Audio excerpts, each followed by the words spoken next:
রুডিকে গুলি করে মারল দীপা, মায়ের উপর খেপে গিয়ে কঠিন প্রতিশোধ নিল সোনা। সুপ্রিয় দর্শক শ্রোতা, স্টার জলসার জনপ্রিয় ধারাবাহিক অনুরাগের ছোঁয়া যেন ধীরে ধীরে হয়ে উঠেছে একের পর এক ধাক্কার খনি। আজকের পর্বে যা ঘটল তাতে চোখে পানি আটকে রাখা অসম্ভব। এর আগে আপনারা দেখে নিয়েছেন দীপা রুডির বিরুদ্ধে প্রতিশোধ নিতে কোমর বেঁধে নেমেছিল, কিন্তু কেউ কল্পনাও করেনি সে সরাসরি গুলি চালিয়ে দেবে। ঘটনাস্থলে উপস্থিত সোনা এই দৃশ্য দেখে সম্পূর্ণ ভেঙে পড়ে। হাউমাউ করে কাঁদতে কাঁদতে সে বলে ওঠে, মা তুমি কেন রুডিকে মেরে ফেললে? আমি ওকে অনেক ভালোবাসি, এখন আমি কি করব? এমন কান্না শুনেও দীপার চোখে কোনো অনুশোচনা নেই। সে জানিয়ে দেয় ভালোবাসা লাগবে না, রুডি মরে গেছে, এখন তুই তোর সন্তানকে একা মানুষ করবি, তোর যা হবার হবে। এই কথায় আরো ভেঙে পড়ে সোনা।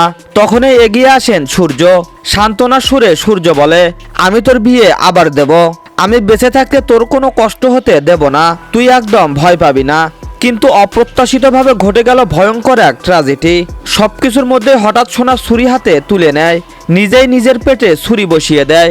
ঘটনাস্থল কেঁপে ওঠে চিৎকারে, রক্তে ভেসে যায় চারপাশ। দীপা অবাক, সূর্য বাকরুদ্ধ। তো দর্শক, সোনা কি বেঁচে থাকবে? দীপা কি নিজের কৃতকর্মের জন্য অনুতপ্ত হবে? আর রুডির এই মৃত্যু কি এই পরিবারের সবকিছু শেষ করে দেবে?